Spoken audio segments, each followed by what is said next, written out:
meus amigos, beleza? Bem-vindos a mais um vídeo aqui no canal.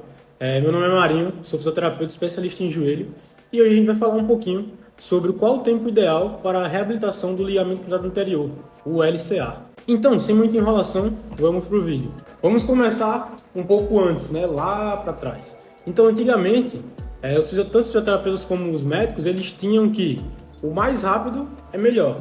Então, ele geralmente liberava um paciente com cerca de 5 a 6 meses de reabilitação, justamente por esse pensamento. Eles acreditavam que quanto mais rápido o jogador ou o paciente ele voltasse a fazer suas atividades, ele estaria melhor. Só que hoje a gente entende que não é bem assim. Hoje a gente preza pela qualidade antes da velocidade. Então, tem alguns pontos ali que o paciente, o atleta, tem que atingir antes de ser liberado. Ele tem que atingir questão de força, função, questão de cinesiofobia, que é o medo de fazer as atividades, Por exemplo, se ele jogar bola e ele tem medo de mudar de direção, isso é um motivo para ele não ser liberado naquele período. Então ele tem que demorar um pouquinho mais, treinar essa questão, seja psicologicamente ou até dentro de campo, para depois ser liberado. Além disso, nós temos a questão do tempo de cicatrização do enxerto. Por quê? O enxerto ele passa por um período de cicatrização. Então ele tem 3 fases. Ele tem a primeira fase, que é a fase de necrose avascular do enxerto, que ela dura ali cerca de 4 meses, ou seja, do período que ele fez a cirurgia até 4 meses. É o tempo que o enxerto está se acostumando ali com o ambiente.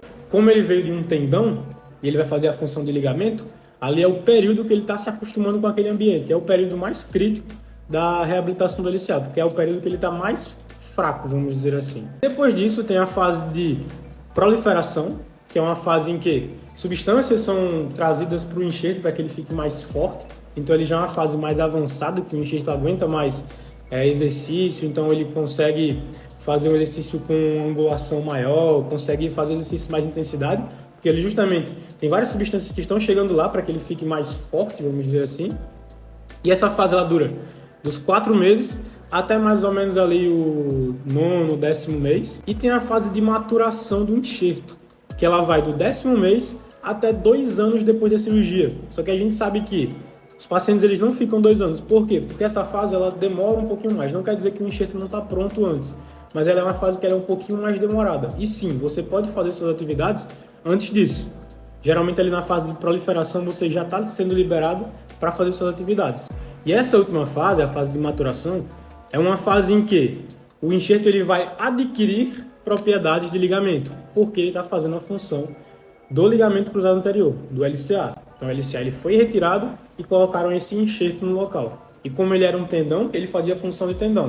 Agora ele está fazendo função de ligamento. Então é necessário esse tempo para que ele adapte aquele ambiente e faça a função de ligamento.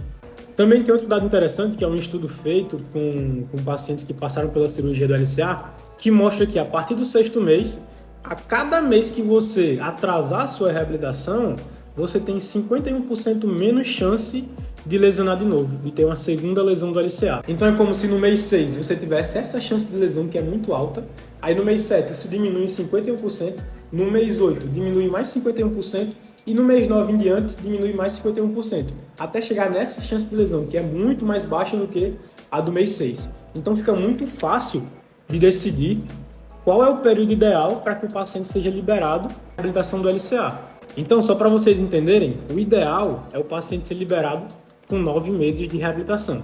Lembrando que não adianta esperar só os 9 meses sem fazer uma boa reabilitação. É necessário fazer um trabalho específico para o seu joelho, de fisioterapia e de fortalecimento, para que no mês 9 você esteja pronto para ser liberado. E para ser liberado é necessário ter aqueles pontos que eu falei no início do vídeo. Força, função, diminuição de medo de fazer os movimentos do esporte e alguns outros pontos que são necessários. Para força, nós utilizamos um aparelho chamado dinamômetro isométrico, que ele funciona assim, ele mensura quanto de força você tem em cada perna. E você tem que ter, no máximo, 10% de assimetria de força entre as pernas. Então a perna não operada ela tem que ser, no máximo, mais forte 10% do que a operada. É mais ou menos assim. Se você faz 100 kg de força com a perna não operada, você tem que fazer no mínimo 90 kg de força com a perna operada. Senão você não é liberado. Se você fizer 89, você não vai ser liberado. Você tem que fazer de 90 para cima. Além disso, nós temos os testes de salto, que eles avaliam a função da perna operada. Tem alguns testes, tem vários testes de salto. Eu vou falar aqui de 3 que são os mais os mais famosos, os principais assim que a gente utiliza para liberar o paciente no dia da alta da reabilitação. São eles o Single Rope Test, o Triple Rope Test e o 6 metros Rope Test. O Single Rope Test, como o nome já fala, ele é single, ele é único, é um salto com uma perna só para frente, um único salto. Aí a gente mensura a distância e compara entre as duas pernas. O Triple Rope Test são 3 saltos seguidos e faz a mesma coisa. No final, mensura a distância e compara com as duas pernas. E o 6 metros Rope Test é um rope test que você marca uma distância de 6 metros de um ponto A ao ponto B e o paciente tem que percorrer essa distância no menor tempo possível. Aí a gente compara os tempos entre as duas pernas e vê o resultado final. No resultado final é a mesma coisa da força. O paciente ele tem que ter ali no máximo 10% de assimetria entre os membros. Então vamos lá, vamos pegar o Single Rope Test, que é o salto único para frente. Se ele salta uma distância de 100 centímetros, ou seja, 1 metro, ele tem que saltar no mínimo com a outra perna, com a perna cirurgiada, 90 centímetros para poder ser liberado da reabilitação. Além disso, temos vários outros testes, teste de agilidade em T, alguns questionários, teste de cinesiofobia, enfim, vários outros testes que não é o intuito do vídeo aqui. Eu só falei de alguns para vocês terem uma noção de como é um teste de alta de uma reabilitação do LCA. Então, só quando você atinge todos esses resultados, mais o tempo de 9 meses, significa que você está pronto para ser liberado da reabilitação do LCA e voltar a fazer o esporte que você gosta. Espero que você tenha gostado do vídeo. Não esqueça de se inscrever aqui no canal e enviar esse vídeo para algum amigo seu que fez a cirurgia do LCA e vai começar a reabilitação. Até a próxima, valeu!